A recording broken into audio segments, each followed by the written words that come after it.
Three idiots हा चित्रपट तुम्ही पाहिला असेल। यामध्ये नायिकेच्या बहिणीला प्रसूती वेदना सुरू होतात, मात्र रुग्णवाहिका येणं शक्य नसतं आणि त्यावेळीच चित्रपटाचा नायक रॅन्चो हा डॉक्टर असलेल्या एका मैत्रिणीला व्हिडिओ कॉल करून तिची प्रसूती करतो। असाच काहीसा प्रसंग मुंबईमध्ये घडलाय। एका गर्भवती महिलेला प्रसूतीसाठी गोरेगावहून मुंबई सेंट्रलला नेण्यात येत होतं। ट्रेन राम मंदिर रेल्वे स्टेशन जवळ आली आणि महिलेला प्रसूती कळा सुरू झाल्या। काय करावं हे नातेवाईकांना सुचेना। तेवढ्यात बाजूच्या फर्स्ट क्लासच्या डब्यामध्ये बसलेल्या दिलीप बेंद्रेचं लक्ष या कुटुंबाकडे गेलं आणि क्षणाचाही विलंब न करता तो या कुटुंबाच्या मदतीसाठी धावला।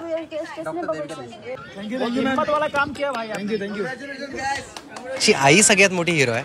त्यांनी जो त्रास हा सहन केला खरा तर मला ज्या माझ्या मैत्रिणी होत्या डॉक्टर देविका देशमुख, त्यांनी जे मला सहकार्य केलं, सांगितलं मला सर्व, त्या पद्धतीनेच मी सर्व प्रोसेस करत आलो।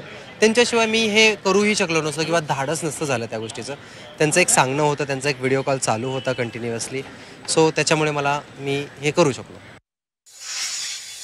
1:30 वाजता फोन आला आणि कळलं की आजूबाजूला कुठलीही वैद्यकीय मदत मिळू शकत नाहीये, पोलीसही नाहीयेत। त्या काळात त्याची मी व्हिडिओवरनं मदत केली आणि त्याला जेवढं जमेल तेवढ्या स्टेप बाय स्टेप सगळ्या गोष्टी सांगत गेले, तसं तो करत गेला आणि आम्ही ही डिलिव्हरी सक्सेसफुली घडवली।